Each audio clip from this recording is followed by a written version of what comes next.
कौन है इरफान सुल्तानी, जिन्हें ईरान में सुनाई गई फांसी की सजा।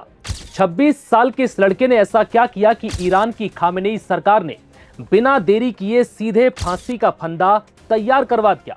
इस वक्त ईरान में क्या चल रहा है और इस फांसी की सजा के बीच अमेरिका ने ईरान को क्या धमकी दी? क्या अब अमेरिका और ईरान में जंग होगी? आइए जानते हैं इस वीडियो में।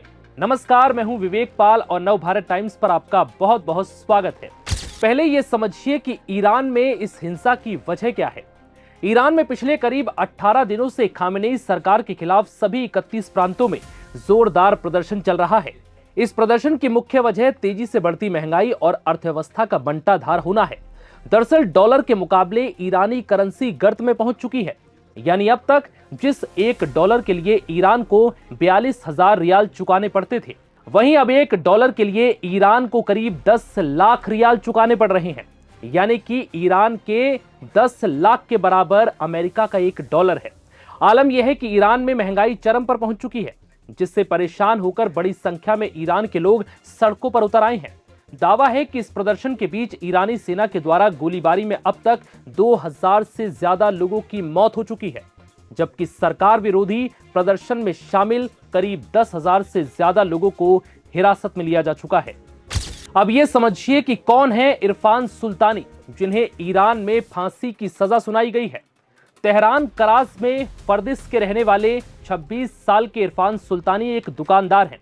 द गार्डियन की रिपोर्ट के मुताबिक इरफान को 8 जनवरी को खामेनेई सरकार के खिलाफ विरोध प्रदर्शन के दौरान गिरफ्तार किया गया था। ईरान सरकार ने इरफान सुल्तानी को हिंसा भड़काने के मामले में दोषी पाए जाने के बाद उन्हें मौत की सजा सुनाई है। हैरानी की बात यह है कि इस मामले में आगे कोई ट्रायल नहीं होगा, सिर्फ परिवार के लोग 10 मिनट के लिए मिल पाएंगे।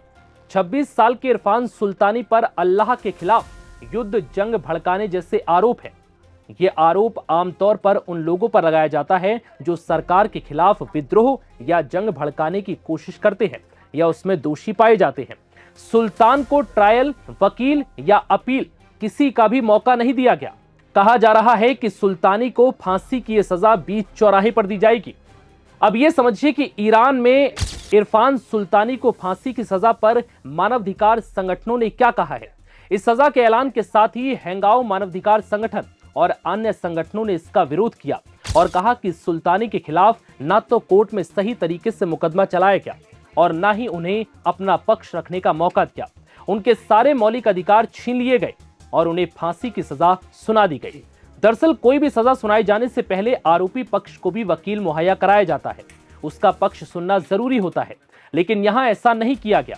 ना ही इरफान सुल्तानी को वकील मुहैया कराया और ना ही उसका पक्ष सुना। यानी इरफान को अपना बचाव करने का कोई भी मौका नहीं मिला। अब खामेनेई सरकार के इस फैसले को डिक्टेटरशिप के तौर पर देखा जा रहा है। हैरानी की बात यह है कि सुल्तानी को कब गिरफ्तार किया गया और कैसे और किसने गिरफ्तार किया, इसकी जानकारी परिवार के किसी भी सदस्य के पास नहीं थी। जब फांसी की सजा सुनाई गई तब परिवार को यह जानकारी मिली कि इरफान सुल्तानी को प्रदर्शन में शामिल होने और लोगों को भड़काने के आरोप में यह सजा सुनाई गई है। अब यह समझिए कि ईरान में हिंसा और फांसी की सजा पर अमेरिका ने क्या कहा है। ईरान में प्रदर्शन और हिंसा के बीच और इस फांसी की सजा के ऐलान के बाद अमेरिकी राष्ट्रपति ट्रंप ने ईरान के लोगों को सरकारी इमारतों को कब्जे में लेने की सलाह दी है। ट्रंप ने सोशल मीडिया पोस्ट में लिखा है कि ईरान के देशभक्त प्रदर्शन करते रहें और अपनी संस्थाओं को अपने कब्जे में लेते रहें।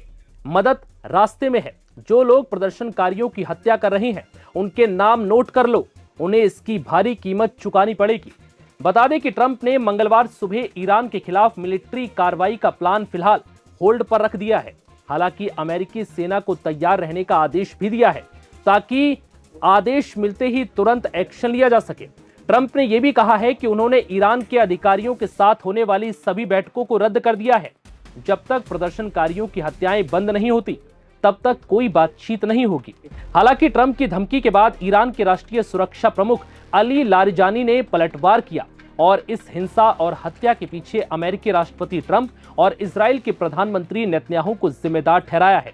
ईरान सरकार का दावा है कि इस हिंसा और भड़काऊ प्रदर्शन के पीछे अमेरिका का हाथ है, क्योंकि वो खामेनेई को सत्ता से हटाकर एक ऐसे शख्स को सत्ता में बैठाना चाहता है जो अमेरिका के इशारों पर चले। ईरान सरकार और सेना ने कई बार प्रदर्शनकारियों को समझाने की कोशिश की, लेकिन हालात में कोई खास परिवर्तन देखने को नहीं मिला, जिसके बाद अब ईरान ने प्रदर्शनकारियों में खौफ पैदा करने के लिए फांसी की तैयारी शुरू कर दी है। द गार्डियन की रिपोर्ट के अनुसार चीन के बाद ईरान दुनिया का दूसरा सबसे बड़ा फांसी देने वाला देश है। नॉर्वे स्थित ईरान ह्यूमन राइट्स ग्रुप के अनुसार पिछले साल ईरान में कम से कम 1500 लोगों को फांसी दी गई है और अब एक बार फिर ईरान अब एक और शख्स को फांसी देने जा रहा है। फिलहाल इस वीडियो में इतना ही। इजाजत दीजिए। नमस्कार।